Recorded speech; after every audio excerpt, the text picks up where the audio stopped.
Welcome, everybody. Today we're exploring intuition and the cost of self doubt. It's not about being better or more spiritual or even psychic. It's about recognizing your inner signals before doubt overrides them. Your intuition's already working. The problem is the conditioning that's causing you to question it. We will look at the early signs of intuition override and why so many people delay acting on what they already know. My goal today is to help you trust your intuition earlier with more clarity and confidence. If we haven't met before, I'm Tara Palazzolo, the founder of True Path CO and the True Path Framework.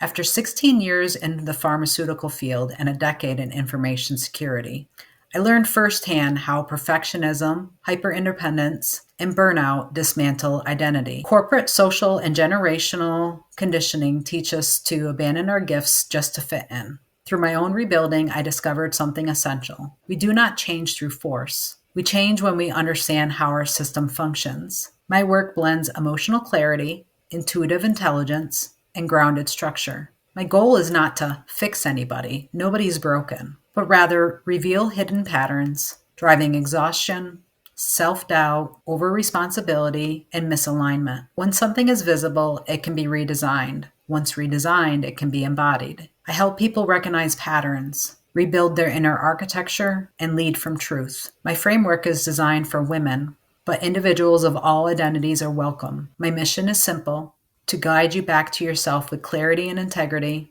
Before we begin, I want you to notice the very first sign of where you start to doubt your intuition. For some of us, intuition speaks first in the body: a sensation, a constriction, chills, etc. For others, it can appear as a vision, a sound, or even a strong emotion. When this muscle isn't developed, the mind steps in almost instantly. Conditioning partners with the ego and says things like, "This doesn't make sense. Where's the proof? What if I'm wrong?" Think of this as a mental arm wrestling match between the intuitive and logical side of your brain. Your intuition offers a quiet truth, and your logical side immediately tries to override it. This is often coupled with analysis, doubt, or even previous conditioning. If you're attending this webinar live, please vote now, or if you're watching the replay, you can use the QR code. This check-in shows you where the struggle is. There's no right or wrong answer here. It simply shows you where you're interrupted first. All of these are very common responses. Notice that many of these are the mind stepping in even before intuition has a chance. Overthinking, second-guessing, seeking reassurance, or delaying decisions are not signs of confusion. They are hallmark signs of conditioning, trying to override what you've already sensed. Inner conflict or tension often means that your intuition is speaking clearly, somatically, but your logical mind is pushing back. Disconnection or numbness usually shows up when the system is feeling overwhelmed and caught between truth and fear, causing it to shut down and freeze. Intuition rarely disappears. More often than not, it's drowned out loudly by preconceived ideas or past conditioning that makes it feel that it's unsafe to trust. When we interrupt intuition, we just don't lose the moment of clarity, we lose a moment of connection with ourselves. The first cost is inner conflict. Your body knows one thing, and your intuition whispers another, and your mind tries to negotiate a version of truth that feels safer. This creates tension, doubt, and emotional static.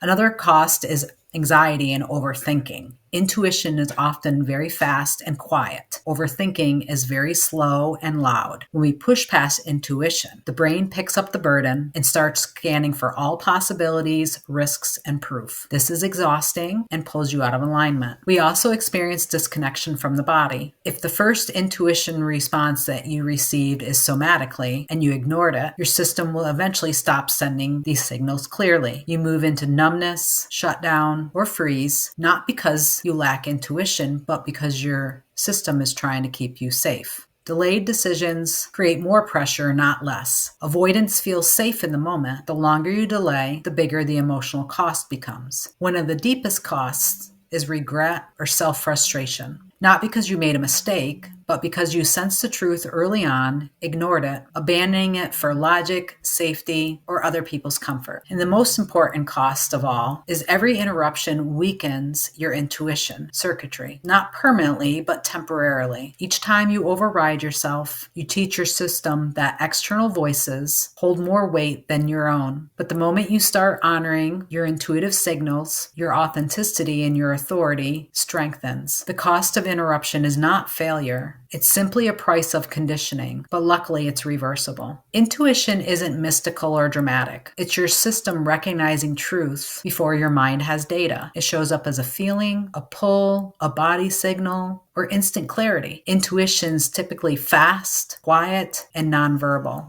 Conditioning, however, is very loud and analytical. Intuition often appears as an immediate understanding, a body signal or nudge, a pull toward or away, and instant clarity without evidence. It can be subtle. Intuition offers direction, and the mind is what argues with it. Intuition doesn't have a single doorway. It has many, and your system uses the one that feels most natural to you. For some people, intuition begins in the body. It can feel like chills, a release, or a subtle pull. For others, it can begin in the mind, a sudden clarity, a pattern you notice instantaneously, or a conclusion that arrives before logic does. For others, intuition begins as an emotional field, a rise or drop of a feeling, a quiet sense of yes or no, or an emotional truth that lands quickly. And some people experience intuition symbolically through images, impressions, metaphors, or inner visuals. None of these are wrong. Many people think that their intuition is broken simply because it doesn't look like the movie version. A dramatic gut feeling, a flash of insight, ominous music, or a loud inner voice. But your intuition begins where your inner authority is the strongest. Everybody has a different starting point. Some it's in their solar plexus, others it's in their spleen, some is in their sacral region. The key is not to force your intuition into somebody else's template, but to recognize how your own system operates and that it can appear differently each time. Intuition is not irrational, dramatic, or something you're making up. It's often mistaken for sensitivity, fear, imagination, or a coincidence simply because it arrives before logic. Intuition is clarity that comes early, before the mind can explain it. Most of us were taught to trust proof, logic, and permission instead of our own inner knowing. Many people think intuition must always be quiet, peaceful, or neutral, and that is not true. Intuition can be subtle, and intuition can also be intense, emotional, and immediate, especially when it carries urgency or involves somebody you love. The key difference is not the intensity, it's the source. Fear comes from the past. It says, the last time this happened, I got hurt.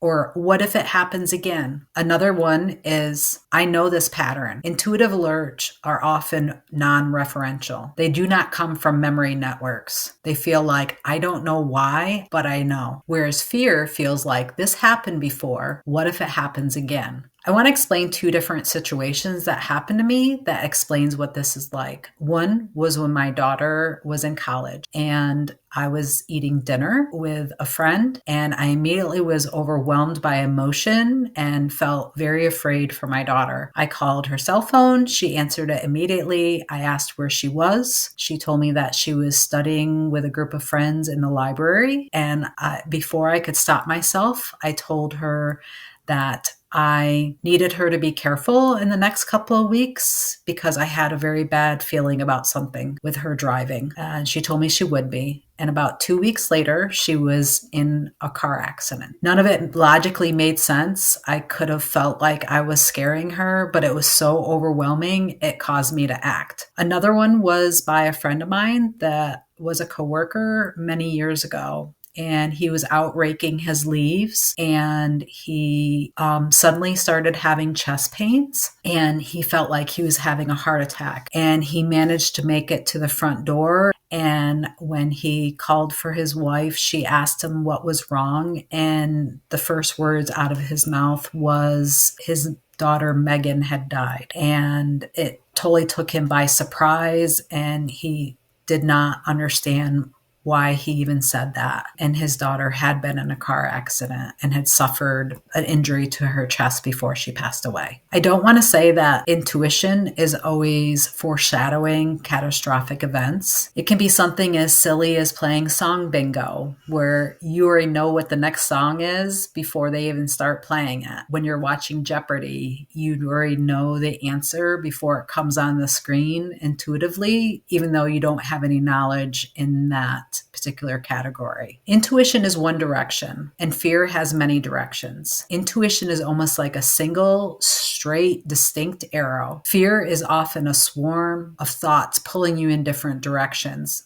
I call it the spiral cyclone. Fear also loops, it repeats, it circles. Intuition comes from recognition. It's a direct, present moment alert, even if the mind cannot fully explain why. It does not reference the past, it does not loop, and it does not create a rerun to old stories. With my daughter, I did not have a looped memory. There was nothing to ever base that on. I had a distinct moment that the thought was fully formed. It was emotionally charged and very clear, prompting me to take action. Intuition can absolutely come with tears or emotional waves, urgency, breathlessness. Intensity does not make it fear. Fear is repetition. Fear says this again. Intuition says this now. Fear predicts based on the past. Intuition informs on the present. Fear spirals and intuition arrives. Intuition itself is not fragile, but to trust it, it is. Intuition gets interruption the moment your system moves from knowing to protecting. One of the earliest interruptions is when logic demands proof. How do you know this? Where is the evidence? What if you're wrong? You can actually substitute this by imagining having a conversation with your best friend or family member. This immediately shifts you out of intuition and into analysis. Logic demands proof, but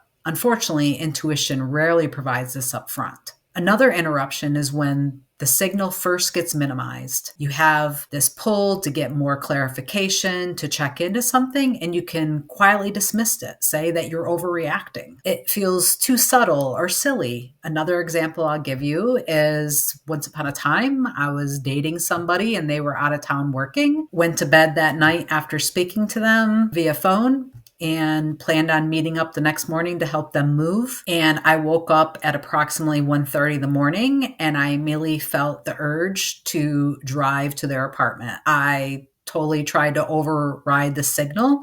It felt silly. I was almost 40 years old. It was ridiculous. And I could not ignore the nudge. I paddled my dogs in the car and I drove to their house, and they had just arrived with some company, and they answered the door with them.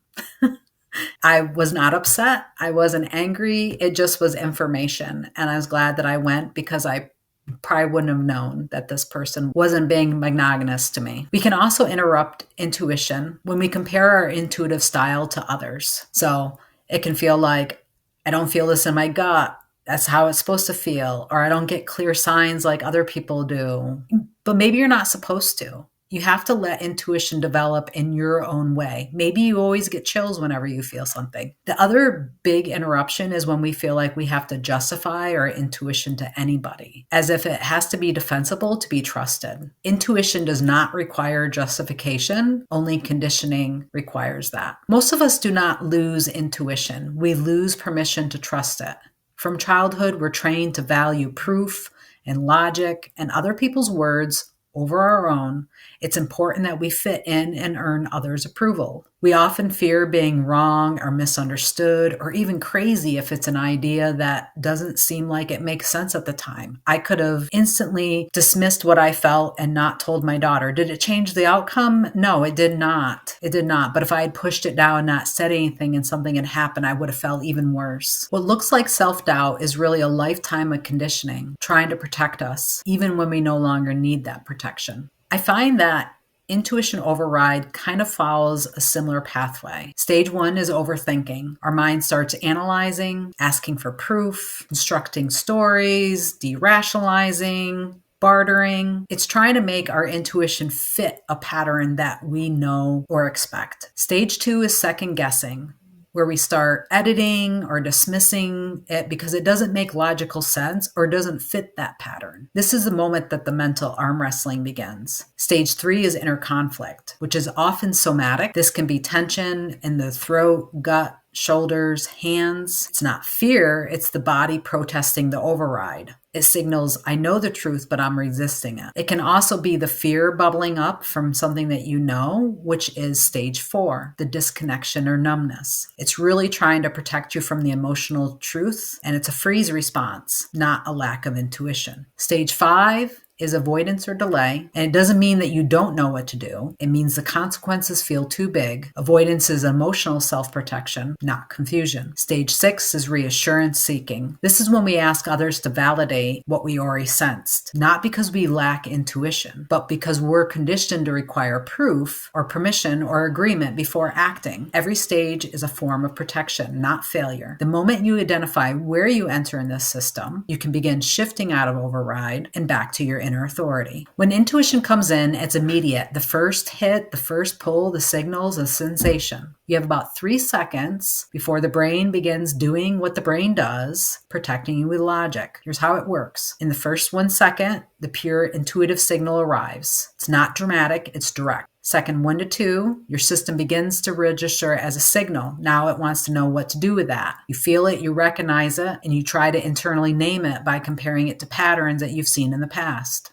Second 2 to 3 is when conditioning starts to come online. Does this make sense? Where do I have proof? What does this look like? Where do I feel this from before? What would happen? Would other people agree with me? What will people think? After about 3 seconds, the mental override system is fully activated. It doesn't mean that the intuition disappears. It simply gets buried under fear, analysis, memory, and conditioning. This window explains why people say, I knew it or I felt it, but I didn't believe it or I didn't trust it. To reclaim your intuition, you don't have to be more spiritual, meditate more, read psychic books. You simply just need to interrupt your override. Step 1 is to pause. Fear, thinking, and conditioning thrive on speed. Intuition thrives on stillness. A 3-second pause interrupts the nervous system's momentum and brings you back online to the present. Step 2 is the return to the first signal. Ask yourself, before I started thinking, or better put, overthinking this, what did I feel, sense, or think? This is the first signal. The pull, the clarity, the inner statement was intuition. Step 3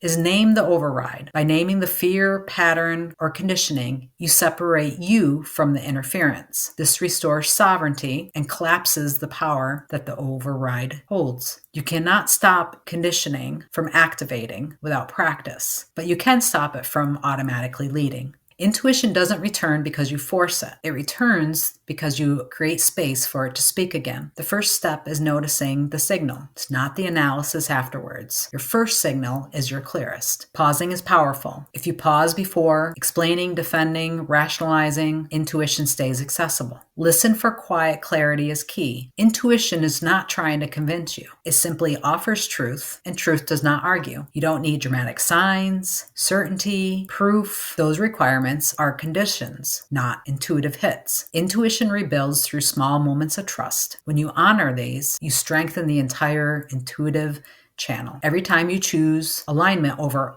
override, your system recalibrates to trust your intuition a little more. Let's reset your system and bring you back to intuitive clarity. Step 1, pause and place a hand on your body. Wherever your hand lands is correct. It can be your chest, your solar plexus, your stomach, your heart, your collarbone. The moment you do this, your attention drops out of the mental noise and into the body's truth-telling center. Step 2, name the first signal you feel, not the story, the signal. This can be warmth, stillness, hum, an image, a phrase. Nothing is wrong or too subtle. Your system always speaks first and often automatically without pushing. Step 3, separate intuition from fear. Ask yourself, is this coming from me pushing or from me just relaxing, letting it come freely. Intuition, again, feels clear, direct, and quietly certain. Fear feels looping, argumentative, or familiar. Both speak, but one guides you and the other guards you. Step 4, ask one clarifying question. Just one, not 5. Your system only needs one to orientate. Some example questions are, what feels most true right now? What is my system pointing me towards? What does my body need? What steps should I take? If I trusted myself, which direction would I go? Let the answer arrive through sensation or inner clarity, not logic. Step 5, notice the direction that you feel a pull towards. Forward, open, expanding, backward, tight, contracting, yes, no, not yet. Your system always moves in alignment and away from misalignment. You don't need to act yet. Simply noticing is enough. You only need enough silence, long enough to hear your system to come online again. Intuition doesn't strengthen because you try harder, meditate more, or wait for signs. It strengthens through small, incremental moments where you choose yourself before conditioning. One practice of 30 seconds of body check-in is enough. Just noticing, is my system open, closed, drawn forward, or pulling back? Another way is to pay attention to your first instinct in a situation. How does it make you feel? Do you believe it? Does it intrigue you? Do you discount it? Does it feel offensive? You can choose one inner yes per day, something that aligns with your truth. A boundary, a pause, a workout, a meal, a preference. Intuition grows through congruence. Tracking intuitive moments is powerful. Not journaling a full page, just make a simple note where intuition spoke and what happened. It trains your brain to recognize accuracy instead of dismissing it. Another way is to practice not justifying yourself. When you feel something, you do not need a dissertation to back it up. Reducing justification strengthens your inner authority. And finally, simply slowing your decisions by 3 seconds changes everything. These micro moments of self-trust will help your intuition build over time. Everybody has an intuition, but not everybody experiences it the same way. Some people feel intuition in the body. That's called somatic intuition, fast, ancient, and deeply reliable. Others experience intuition mentally through cognitive clarity, the instant knowing, pattern recognition, or a quiet, this fits and this doesn't. This is intuitive intelligence. Some other people feel intuition emotionally. It's the truth that rises and tells you before the mind joins in. It often comes as a soft yes, no, or a wave of clarity, bringing joy or sadness or anger. Others sense intuition energetically. They feel the room shift, the vibe change, the presence of alignment or misalignment. This is subtle but incredibly accurate. Some experience intuition symbolically. Images, flashes, metaphors, dreams, or repeated signs. It's not random, it's a form of inner communication. There's no correct or superior signature. Your intuition speaks through the channel that your system most trusts. Your job is not to chase the perfect intuitive style. It's to master what works for you. This is the moment that everything shifts. When you realize your intuition isn't lost or broken or gone quiet, and it most certainly hasn't abandoned you. Conditioning required you to prove, justify, and rationalize everything that you felt that was visible or unseen. Reclamation begins when you decide, I will stop outsourcing what I already know. I trust my signals my system gives me, even when I cannot explain them. My intuition has value, and it deserves to lead. Every time you honor an intuitive nudge, your system learns it's safe to trust yourself. It's not about becoming fearless. It's about being faithful to yourself. If you want to deepen this work, I offer a personalized roadmap for understanding how your inner wisdom speaks, guides, and moves you forward. The True Path Intuitive Strategy Map is a custom-crafted blueprint that reveals the natural way that your system makes decisions, interprets truth, and moves through the world. This is a practical, intuitive guide designed to help you work with yourself naturally so you can stop repeating patterns, override conditioning, and return to your inner authority with confidence. This offer includes a PDF written uniquely tailored to your system, designed to help you recognize your inner truth faster. It includes an intuitive entry point, your decision-making style, your alignment markers, your energetic direction, your intuitive strengths, your friction points, and your next stage guidance. It also includes a 30-minute session with me personally to support integration and answer questions. The QR code on the screen will take you to my offer page where you can enter the webinar discount code STRATEGY in all caps 45 to receive $45 off the offer. This is available through December 11th at 11:59 Eastern Standard Time. We meet weekly on Thrive Tuesdays at 12:30 Eastern Standard Time, and each session is a gentle way to stay aligned, grounded, and supported, especially through the holiday season and beyond. Next week, we'll be covering the 2026 Wealth Map. January 6th will be Sovereign Side Hustle. January 13th will be Energetic Boundaries. January 20th is From Overwhelm to Action. And January 27th, I'm still putting together that session. Your feedback shapes these sessions. If you'd like to take a moment to share your feedback, I incorporate that in my future webinars. Thank you for being here, for choosing yourself in the middle of this demanding season, for leaning into your intuition and reclaiming yourself. This is your reminder that your intuitive nudge is unique to you. And if you'd like to work with me, please visit truepathco.com or drop me an email directly at tara@truepathco.com. Thank you so much for joining me, and I look forward to seeing you all next week.